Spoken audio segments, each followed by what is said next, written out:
welcome to Mixtapes and Mopeds with Red Wheels and Panda coming to you this week. And now we want to celebrate being the fastest growing podcast on the planet. We're the fastest growing podcast on the planet. This particular week happened to be Father's Day. Happy Father's Day to everybody. We don't get too many special days to be special, but Panda, we have to give a little shout out to one special father. We haven't talked about this.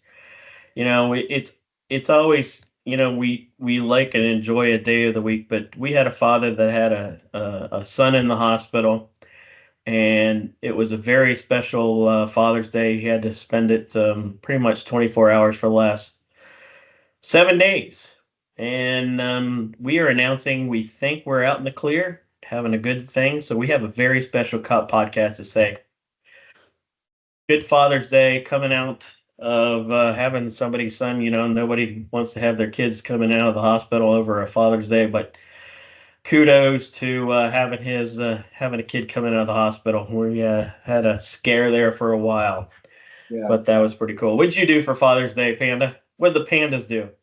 What did the pandas do? Well, we've got this 2-acre lot that we've been fixing up this house and actually working on the final projects on the back of the yard. And I think as of now, I think we're finally done with the outside of this. So that's been a 2-year project. So that's what I did over the weekend. I did that on Saturday, and then I completely rested, and watched fantastic U.S. Open. U.S. Open, man, that is just golf. Watching golf. Anybody who doesn't like golf, sorry.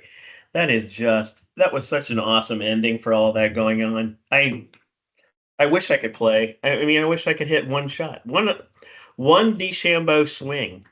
I wish I could have, and 0 of Rory putts. I tell you, I feel so bad for Rory. I think I know he's frustrated and he's taking some time off now, but that was the thing on TV. You're looking at it from above, right, or from behind, whatever. Everything looks flat, but if you see from the side, those greens were basically upside down bowls with the pin in the middle of the bowl and everything running off the ends. And so that putt he missed was not a simple putt. It was a big breaker. I've never heard anybody say it that way. It is exactly an upside down bowl, and you're trying to figure out which way on that upside down bowl is it going to go, and how hard you're going to go put it into the back of that cup. That's a great way to put it. I've never thought about that. His main mistake is he was above the hole, so he had to deal with the downhill kind of breaker. And Bryson, he stayed below the hole, which is what you're supposed to do. So he had a nice little simple uphill putt. But that's just that course. Like if you don't put the ball, not even a good shot, you have to have great shots just to have a chance to hit par there. So just a tough break for Rory. But by the way, all these Panda fans out there, Mr. Panda is really good at the putt-putt course. So you want to take him on, please send the comments. Panda.com is where he's got all the good stuff. PandaPuttPutt.com. I do. I am undefeated in my family on putt-putt. That goes back many years, but probably haven't been tested very hard. But anyway, unfortunately, it doesn't translate to the actual links, sadly, for my golf game. But tell us about this upcoming concert. I'm jealous. You've got a good one. I've got a funny one. So tell us about coming up, man. I am extremely jealous. Yeah, Alanis Morissette Saturday with Joan Jett as an opener. Joan, as you may remember, was on my Mt Rushmore of ladies rock. Alanis Morissette was on mine. Yeah. Yeah, you had Alanis Morissette. So to get them paired up together, I posted a clip that somebody shared from about a week ago.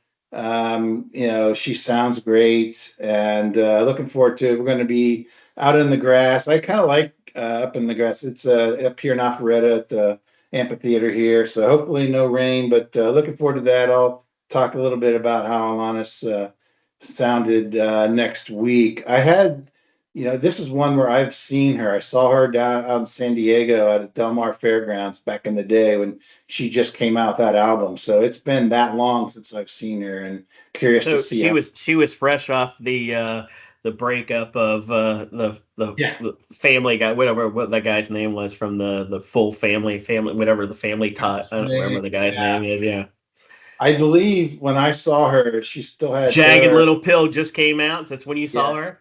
Oh my yeah. I God, think her drummer was still Taylor Hawkins, who ended up being Dave Grohl's drummer at Foo Fighters. So who died recently. So anyway, that was how long ago it's been since I've seen her. So looking forward to that. So that should be good. Yep. fantastic. Yeah, yeah, I know you blew me off for the Brian Regan comedy show, but if I traded tickets, but I don't know. I like Brian Regan, but we've got Yeah, two good shows coming bummed. up this weekend. Bummed. I'd love to see him. Panda, we got a great show coming up. We've got talking about Mount Rushmore baseball. We're going to put our four top baseball players. We're going to talk about some of the real life characters. Who would we pick out? Some fictional character we've either seen on TV or a real life character go, I'd really like to, if I ever had a chance to meet this person, I'd love to meet this person. And then last but not least, we have yet a segment that we're going to be talking about the history of a town. It's going to be the Chamber of Commerce presentation for Lancaster, Ohio. You ever want to go visit and see the great town of Lancaster, Ohio? We're going to talk about some of the great watering holes around Lancaster, Ohio. So we've got a great show coming up for everybody. Dropping into the first segment. I All right. love this segment.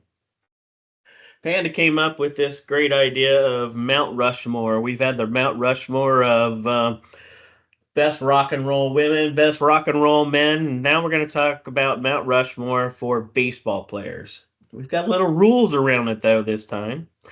And the rules around it is going to be our favorites, not the favorites of all time. And, that makes it because we've never seen Babe Ruth. I never saw Ty Cobb. I never saw Stan Musial. I never saw Cy Young throw a pitch. I've seen it kind of in some black and white, but we kind of picked some players somewhat close to the genre of 80s, 90s, 2000s, 2010, 2020s, and there's so many to pick from.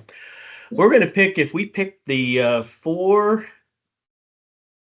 pictures we would put up on Mount Baseball Moore.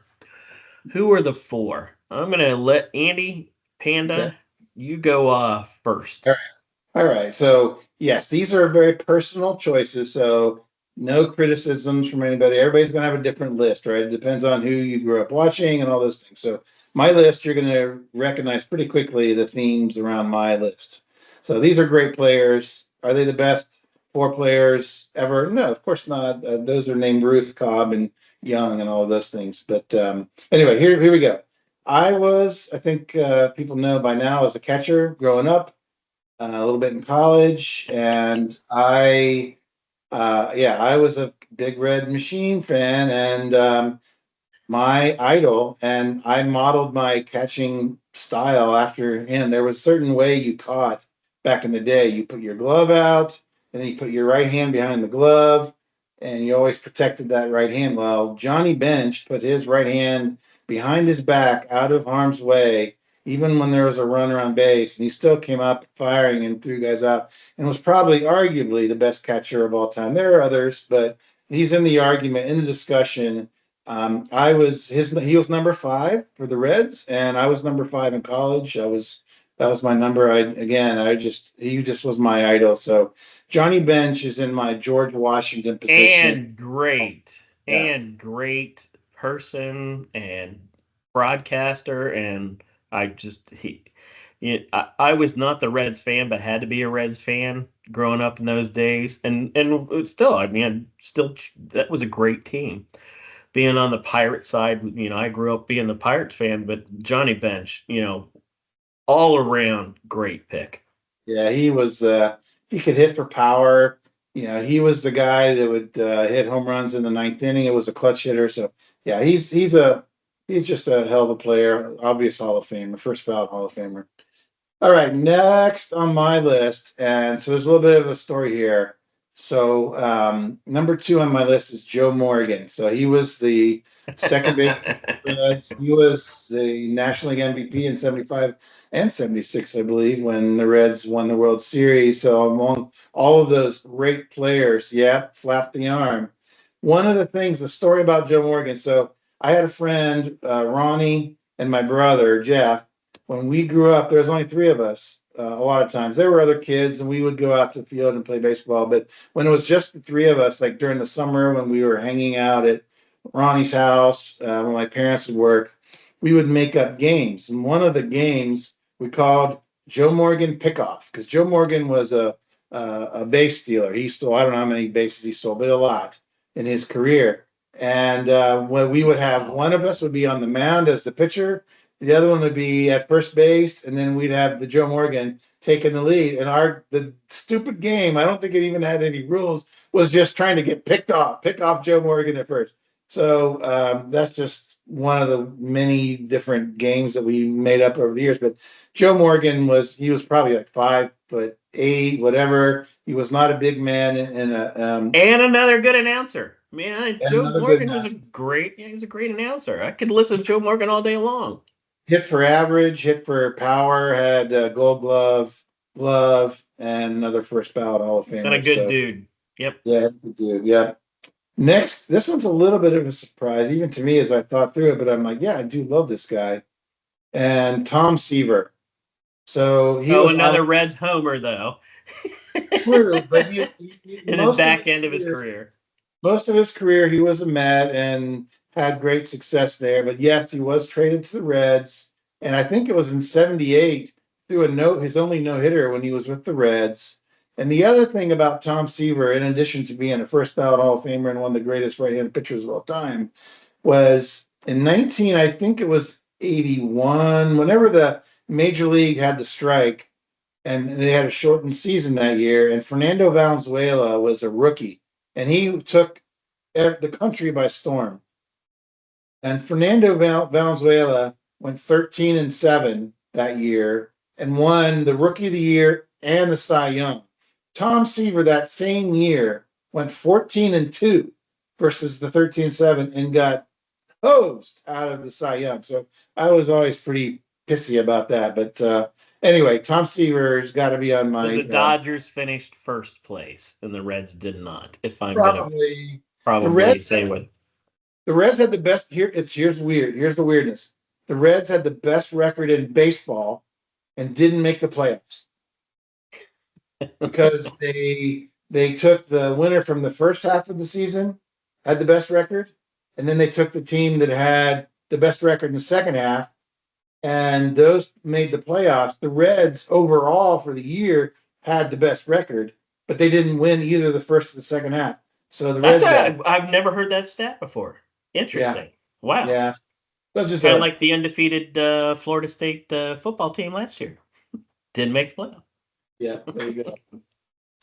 All right. So final, very tough to go here, and again, you're not going to be too surprised. But Junior Ken Griffey Jr. is my number four. That guy was the most graceful athlete, baseball player that I ever saw. Could run, had a hose, could jump over the fence, hit, I don't know, 600 and well over 600 home runs. Just natural. Graceful is the most junior graceful. He just was, yeah, but 100% agree. Yeah, his dad was good too, but yeah, Junior was just on a different level. So those are my four. I'll cover my honorable mentions after you give me your four. Well, I'm not going to be a Cincinnati homer, but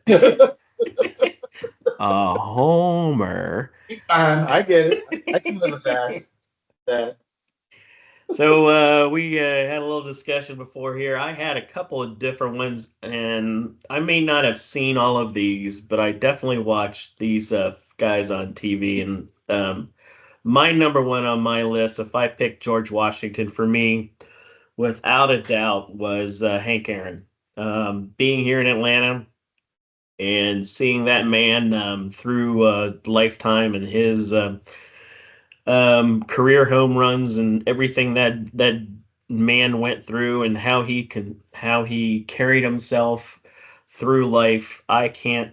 I Hank Aaron just uh, still gives me chills about being connected to the Braves organization and what he did throughout his lifetime. He was a Superman. I would love to have met that person. I never met Hank, but felt like I met him 100 times watching him on TV and watching him with the Braves organization. That was definitely my George Washington would be Hank Aaron, and right behind him though is the guy that beat his home run record, which is still a little grayed out. Barry Bonds. So Yeah.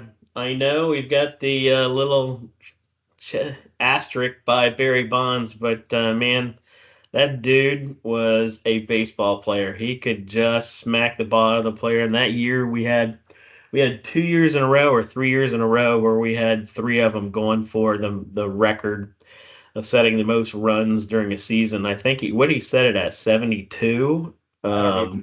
What the final number was? Him McGuire, and McGuire and Sosa.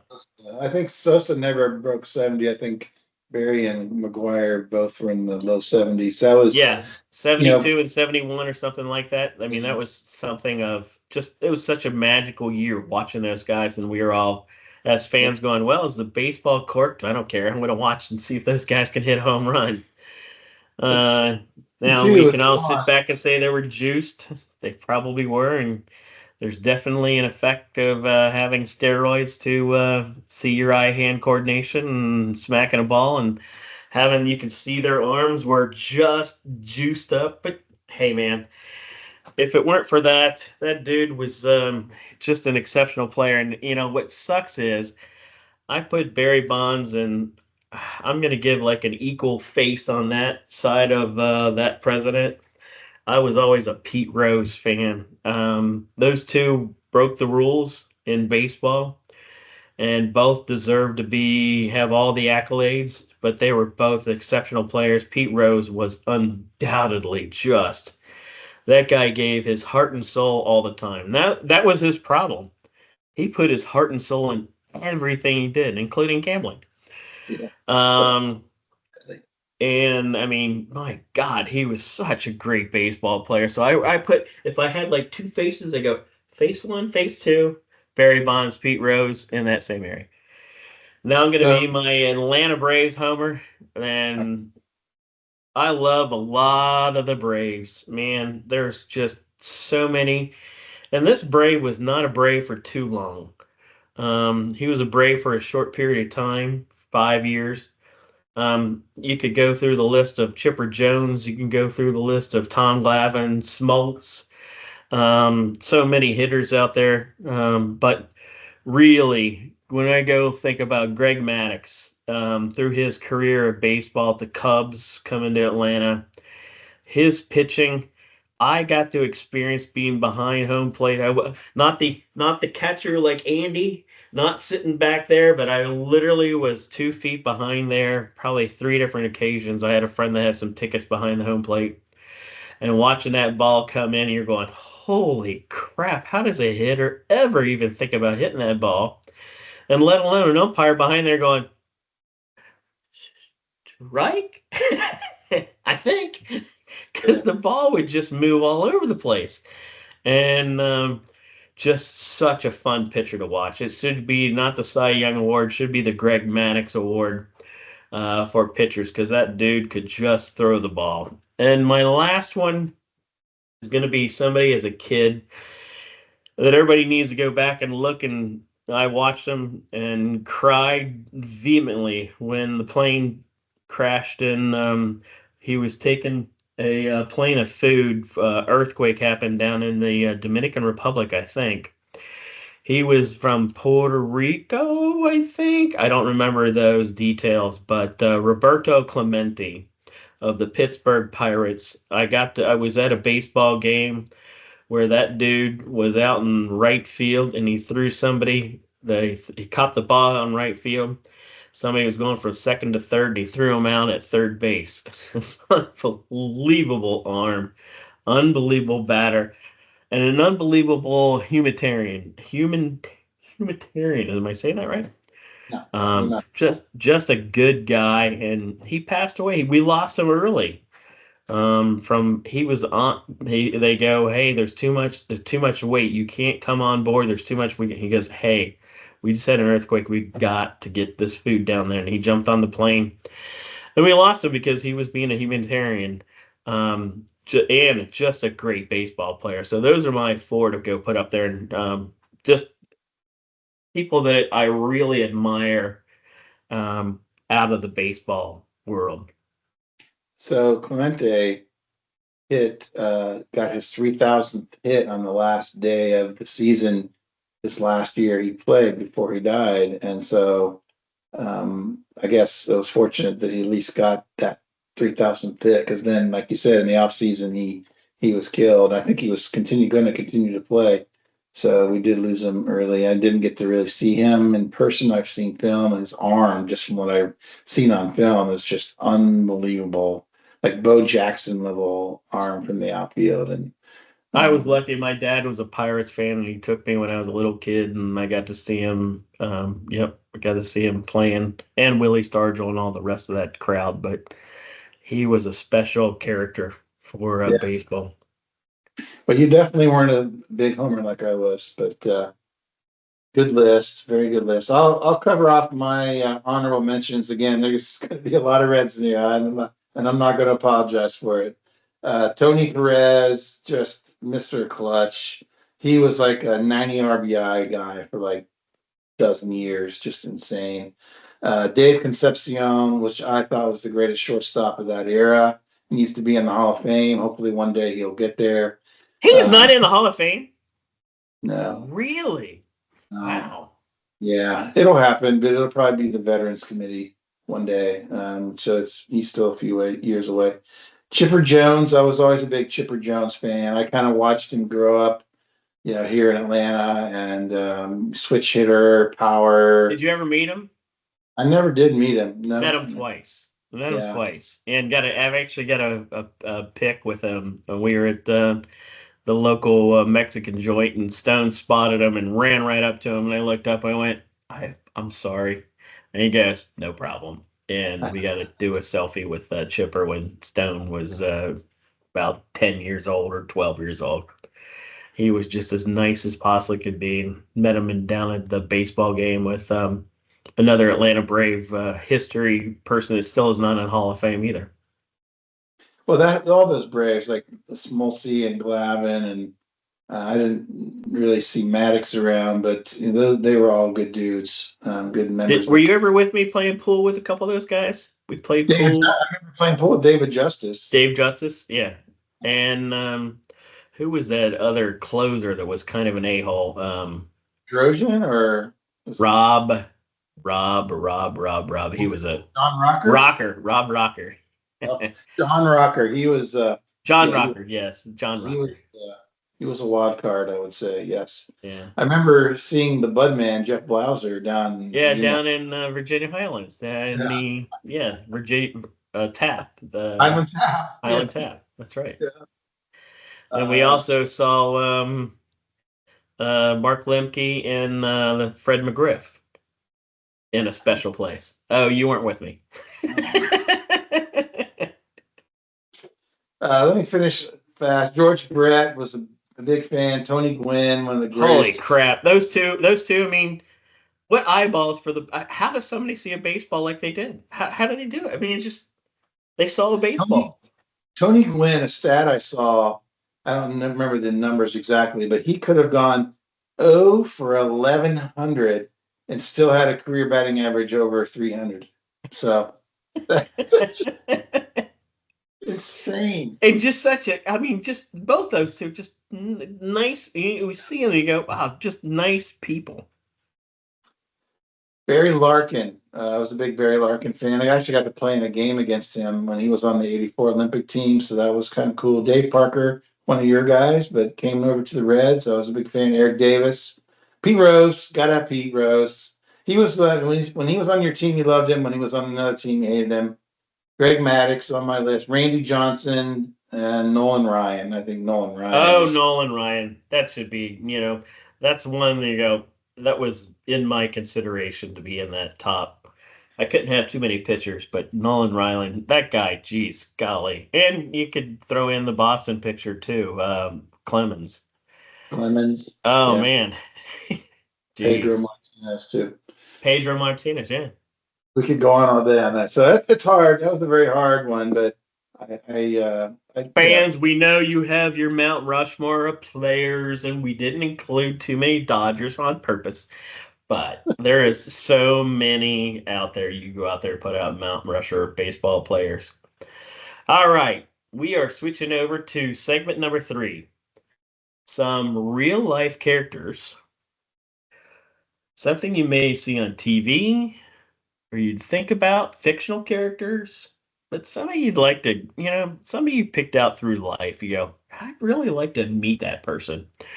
Now, we could always go and say, I'd like to meet Jesus. Yeah, certainly that'd be top billing. Or I'd like to meet Muhammad, or I'd like to meet somebody, one of those other characters, or way back when. We were trying to pick out something that may be closer. Um, could be still alive, but more closer from the 80s and 90s and 2000s. Somebody you go, I'd like to meet this particular character. Um, Panda, do you want to start off? Do you want yeah, to? Okay. yeah. I've got three that came to mind. There would be others, but these are the ones that popped into my head. So the first one would be a fictional character. So I was a big Game of Thrones fan. There's lots of phenomenal characters on there. But if there's one that I would like to have a beer with, or assuming a fictional character could come to life in that character, and you could have a discussion with that person, for me, it would be Jon Snow. I just love that character, and I was hoping. I don't know if you watched Game of Thrones, but he kind of went off to the north at the very end, whatever. I was hoping that they would do a spin-off show based off of his character. He just was like the heart, and there's a lot of characters. Like, if you're not a Game of Thrones fan, it doesn't really mean much to you. But there are probably about a half dozen like main characters, probably more than that. But he was one that was kind of the moral compass of the show. So Oh, that's so you picked the moral compass of a really nasty. I've seen like one or two of them, but I have no idea. yeah. It's he's a yeah. If you So haven't can seen I it, pick one from Breaking Bad? Is there somebody from Breaking Bad that would be the moral compass of Breaking Bad? I don't know. I don't know if who you that look, is. I've never no, seen either one of those shows, but so that's my first one.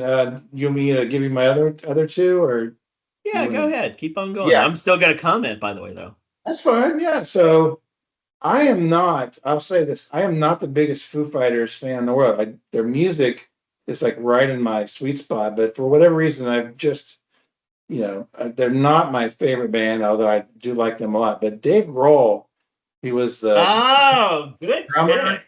drummer Ah, for the yeah, band. that's a Now good he's pick. basically the lead singer and plays guitar and all the instruments, but he wrote a book, and I don't read a ton of like autobiographies, but his was really good, and you realize what a down to earth, just good human being. Just loves rock and roll, loves music, loves his friends. Like when one of his best friends, drummer Taylor Hawkins, passes. He has, benefit concert in London, one in LA, and everybody from the industry comes just because of who he is. And he would play every instrument. You just like, that's a guy you'd want to go have more than a few beers with. That guy, he just That's a great pick. That's a really good pick. Watching him on TV, I think he was on some show that was picking something for their band. Dave Grohl was the one of the leading hosts. I really came to enjoy his funny. picks. Yeah, and funny. He's All right, funny I'm as going to interrupt you before you're going to pick your last one because you got two music ones. I'm going to go and interrupt for the next one. I'm going to go for my first one.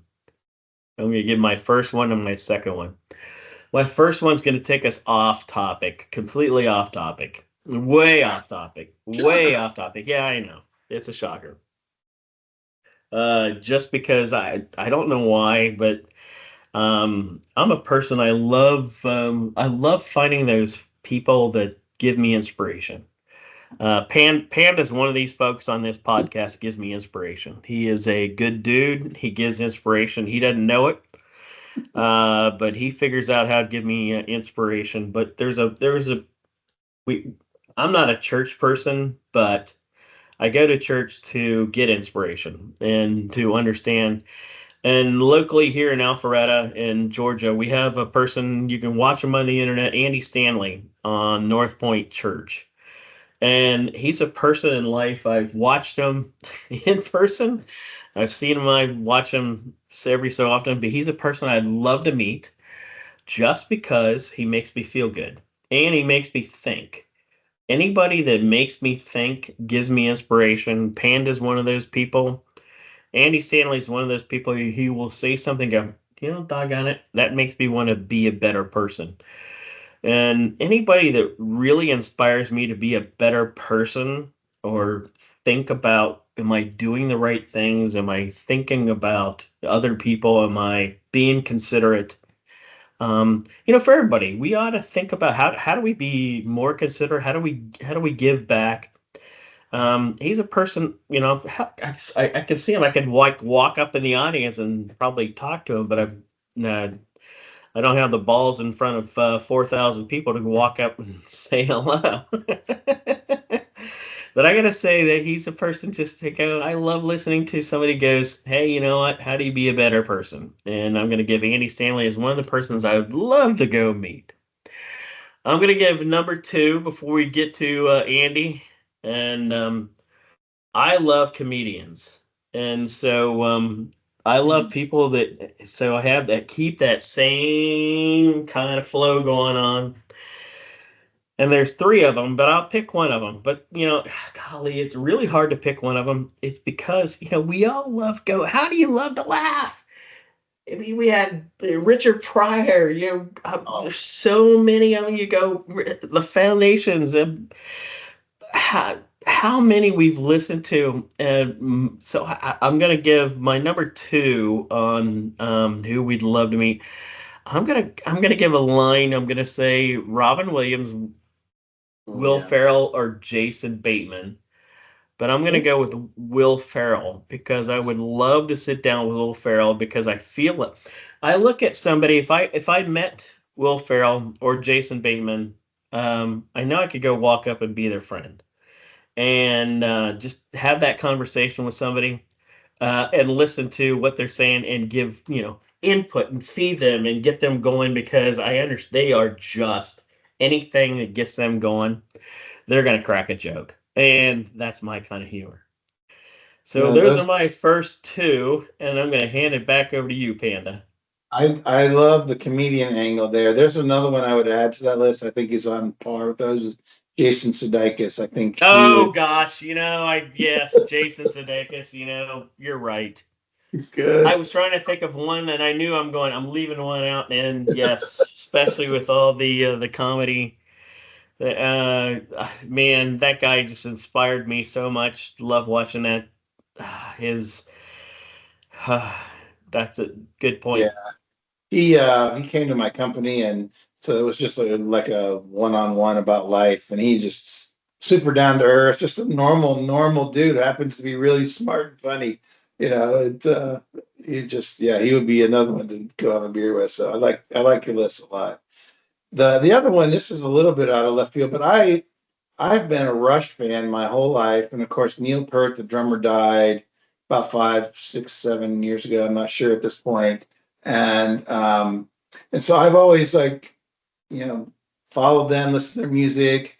Anytime there's a lot of movies or concert kind of clips and shows, and I watched them all, and when he died, that just broke that band apart because he was a not replaceable drummer.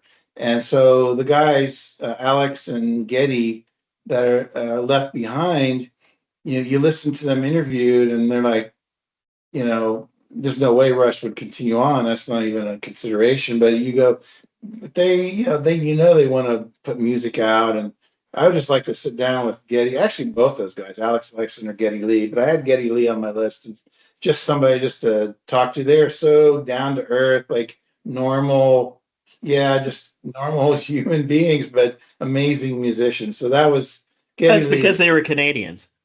Well, probably, yeah, yeah. No, I would love to. I'd Tim actually like. Horton coffee drinkers. Yeah. There you go. Yeah, so that's my third on my list for this one. All right, my final one.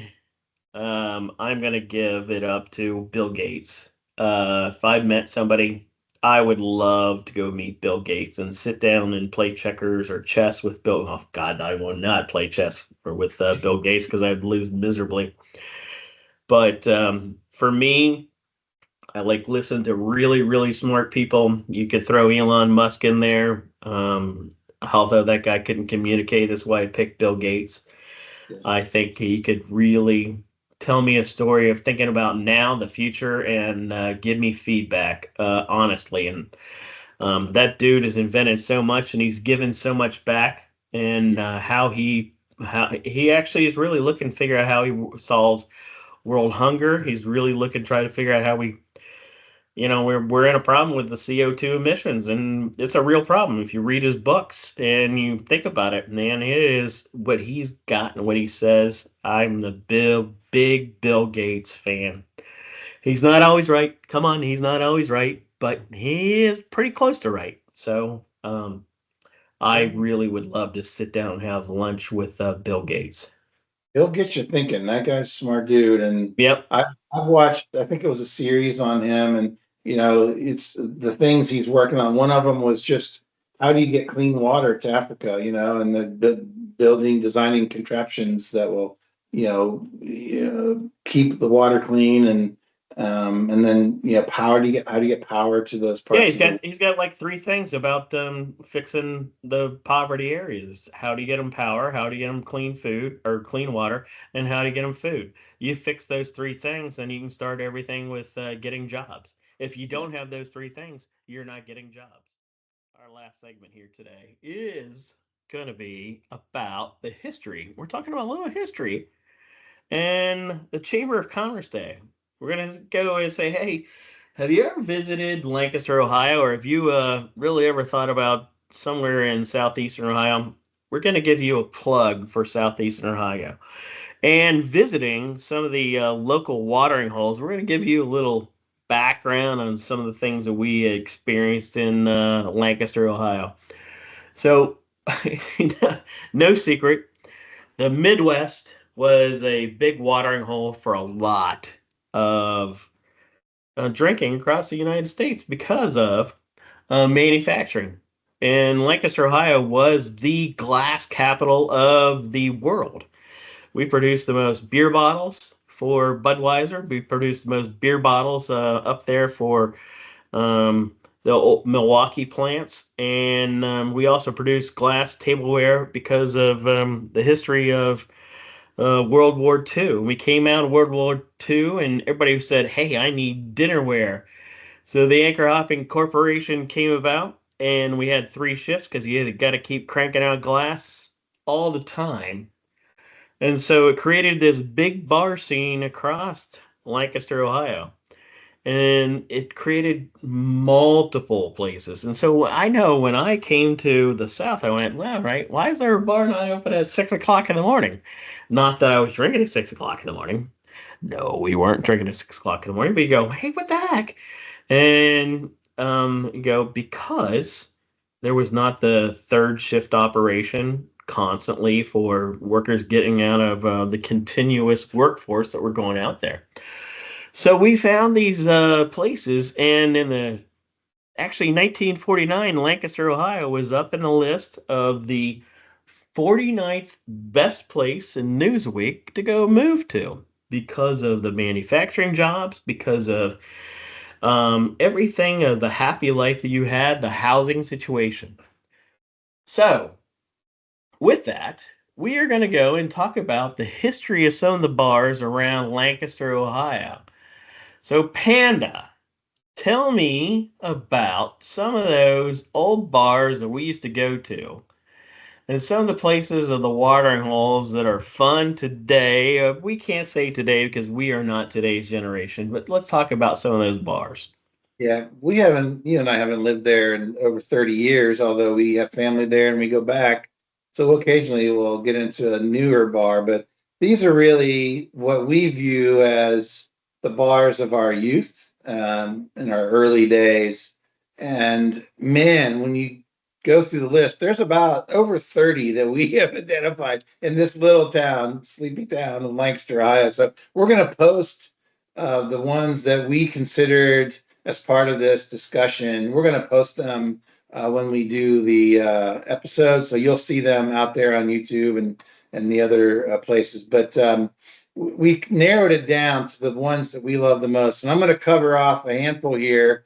We're just going to go through really fast, and we're going to get to the last 6 or 7 and talk about those specifically. So, uh, Tavern at the Mill is the first one on the list. It's actually, we're going in reverse order of importance. So Tavern at the Mill, Burn Station. We found it after college. Still a Yeah, great spot. Everybody still loves it in Lancaster, Ohio. Natter, if you're ever going to go visit, you stop there. Definitely a great stop to go to. yeah.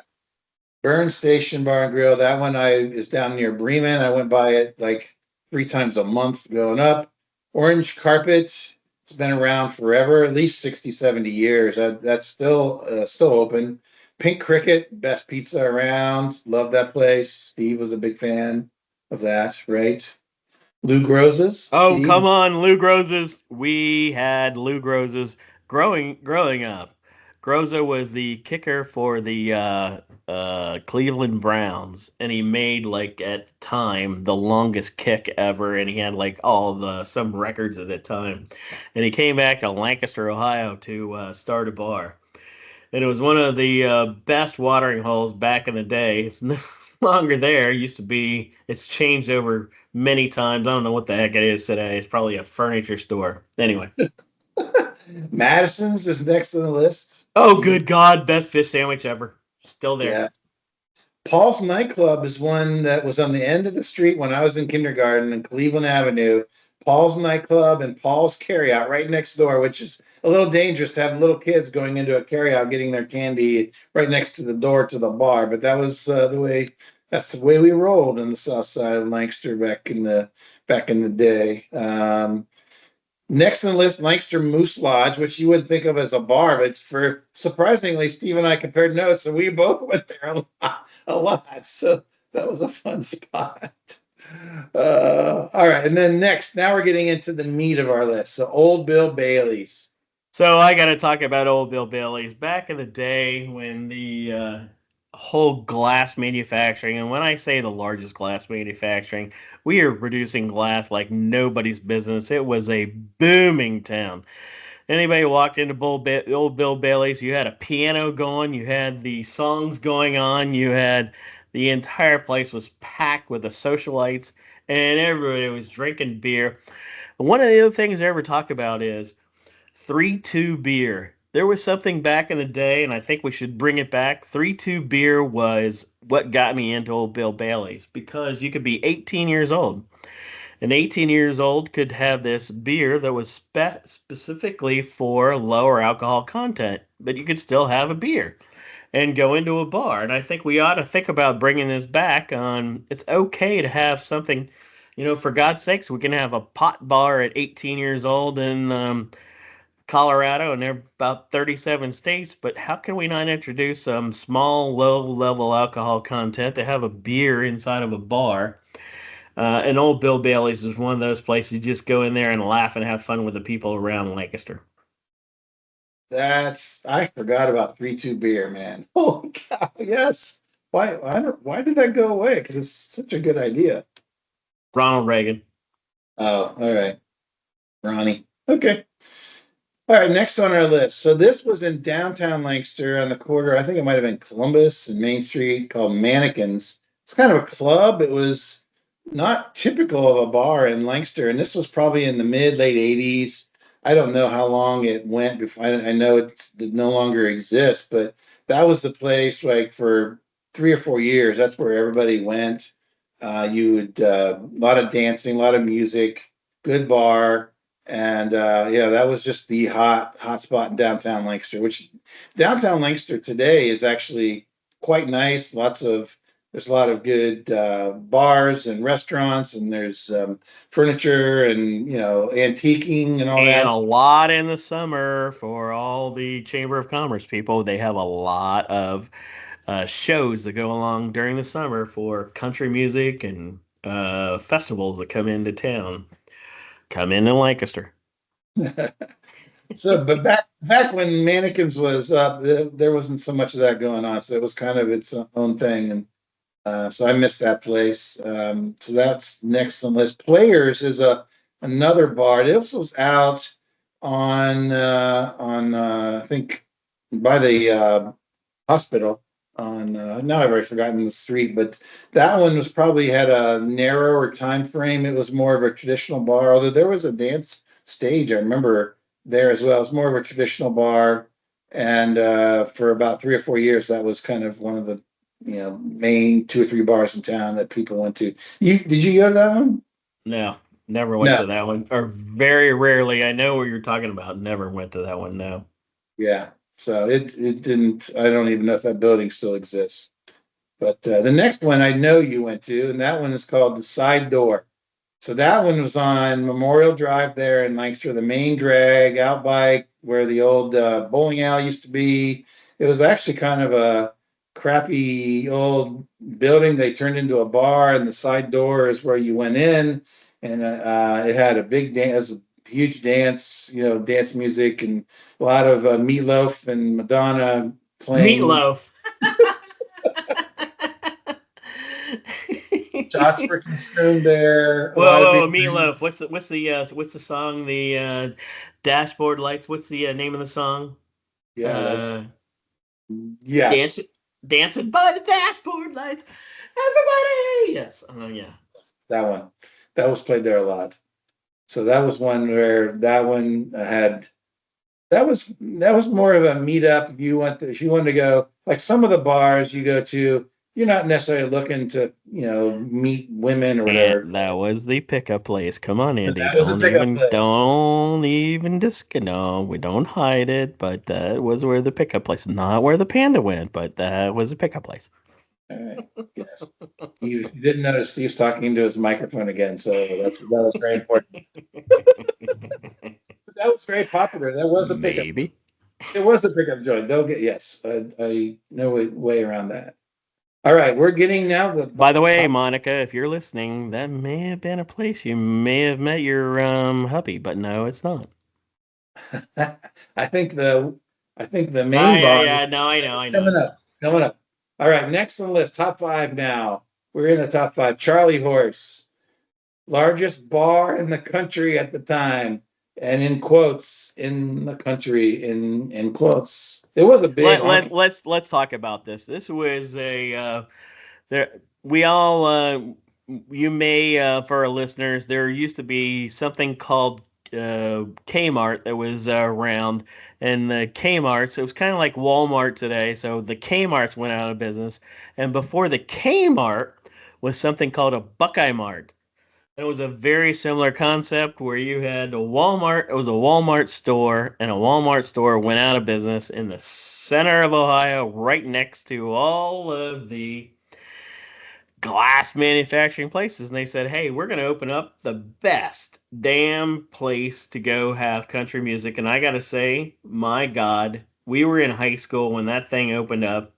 And Sunday night was the underage night, and you can go in there. We were at 16, 17. I know I went in there after with my original ID and would walk in there, and it was the best place to go and see just good shows. And it had two sides. It had one side that was country, one side that was rock and roll, and one side you go play pool all night long and drink all the beer you wanted. What a great place! I And just it was love that place. major. I think Chris Christopherson came through and he was kind of big there for a while. So there were like real musical acts that came through there and played there, which for a town like Lancaster was a big deal. Right, right, right. Yeah. All right, number 4 on our list, the Fairview. Go to the View for a few. Benny was the guy, the owner. I don't know that he owns it anymore, but he was legendary bartender owner of Fairview, right across from the fairgrounds.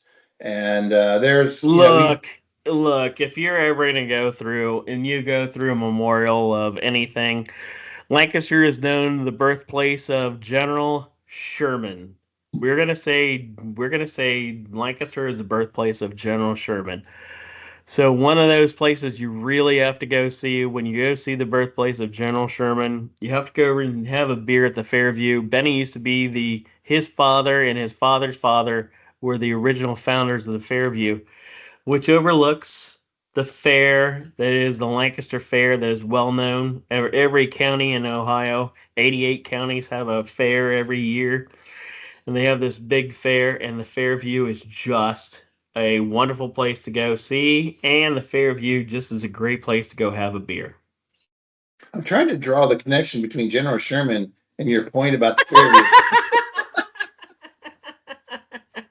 Because he I went to was the Fairview. General Sherman goes, "Hey man, I just defeated the South. I gotta go have a beer. It's gonna be I over was at the wondering if Fairview." you were going there. So I'm like, what's the connection But I here? appreciate that. I was getting the connection together, going, "Well, if I had a beer and I came back from the Civil War, maybe I went and go to the Fairview."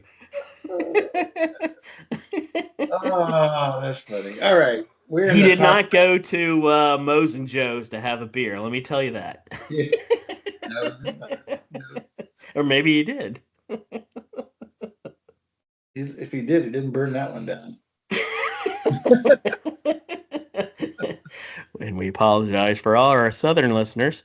Yes, yes, yes. You're now getting houses are getting egged as we speak. All right. We Number love the comments. Leo's Beer House. Now, I drove by Leo's when I was up there recently, and it's shut down, which is a shame. That was a just a really good old traditional kind of a skinny bar, long bar, on a back room that had a bumper pool table, and that's where I learned to play bumper pool. That's what you did there. It wasn't big enough to have like a full pool table, so you had this little bumper pool and just played that over and over. Good jukebox. Shame that it's no longer there, but that was one of my favorites. How about you, Steve? Yeah, I mean, same. Un- it was always known the Fisher Catholic Bar. It was you go in there and meet the Fisher Catholic. Yeah, it was all my friends from Fisher Catholic. We go in there and see my friends from Fisher Catholic. Yeah, so Yep, I knew we were going in there and go play bumper pool. Yeah, love that yep, place. yep. All right, top two. Number two on the list is the Desert Rose. Got it. Wow. You know what? Holy crap. I mean, we had one of our best friends work there, and that place became the place to go to. Matter of fact, for a lot of Central Ohio, they used to advertise on the major rock stations up in Columbus. And so they'd come down to the Desert Rose, and we got a few bands that came in there. I mean, holy God Almighty, it was full of the better part of 400 people. I mean, on a big night, and you would be going, I'm going to go through the lines, and going, I'm not going to go in that line. You had to know somebody at the back door, which I knew my friend was Yeah. going to get me in, but yeah. And they always had a cover charge. I mean, the guy that built that place was the meat place. Golly, I can't remember the name of it. He had a meat packing place right down the street, and he started that bar on a whim. Hmm. Now, Yeah. now it's a rest home for people to gather together and figure out their problems, Okay. which is Yeah. fine. This is unlike the other bars. This was a building that was put there. It's an outbuilding with a big parking lot. Like you said, you could hit 300 or 400 people in there. Had a big stage band. The local bands, rock bands, country bands from the area, from the Midwest, would play through there, and Pretty and it was good, man. And we used to get a lot of good stuff coming through. oh Yeah. yeah, and it was close to your parents' house, so you had a easy ride home Walk from home. Yeah. Yes. Yeah. That was a good spot. All right. Finally, we have a joint hug. Our Joint hug on last, our our goat. last, our last watering hole. So, for those that would visit Lancaster, Ohio, and listen to this podcast, we have a watering hole we're gonna recommend, but y'all are gonna go, what the hell am I doing in here? And it is a memorable place for all of us that grew up in the 80s and 90s, 70s, 80s, 90s, 2000s. And it's been hit into by lately by three different cars. The front door has been smashed in three times. So it's boarded up and it looks like it's closed. But it's one of the best joints. We always go back there, and no matter what, when Andy and I or somebody walks in there and go, "Hey, Andy! Hey, Steve!" It is the Cheers of Lancaster, Ohio. It And whether is. you listen to this podcast or you did anything else, if you walked in that door, they'd say, "Hey, how are you?" It is the friendliest place. Looks like it should be condemned, but Sweeney's Pub is on the top of the list of one of the best places. Just just pull. It's got the pool tables in the back. It's Yeah. got a beer for it still has a beer for $2.20.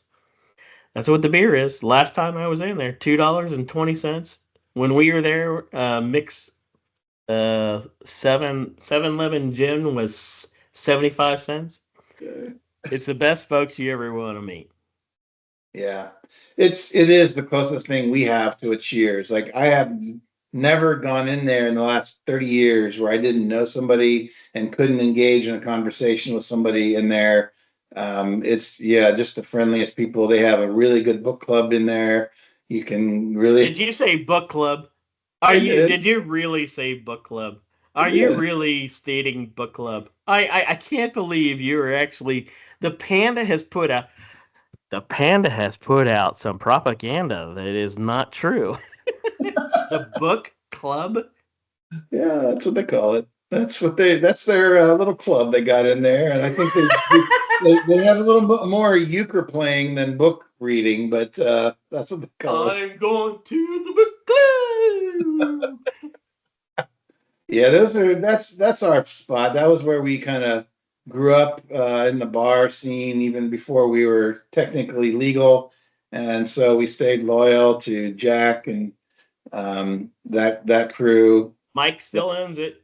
Mike still owns it. He's the son of Jack and Kathy, and Jack and Kathy have passed, but he still owns it. Yeah, I remember when I was in Vanderbilt, he said, "Hey, send me a Vanderbilt pennant," and so I sent him one, and he hung it up there on the ceiling. It's long gone, but Jack was Dale took it down, I'm sure. he was a smart Jack was a smart man. He knew who his audience was, and a lot of us were in college, and made sure we got back in there. And yeah, it feels like it just feels like putting an old comfortable pair of shoes on when I go in there. So I do love It the Sweeney. is. It is like a when you walk into a place and you go, I need just a big hug. And you can walk in there and go, I get a big hug.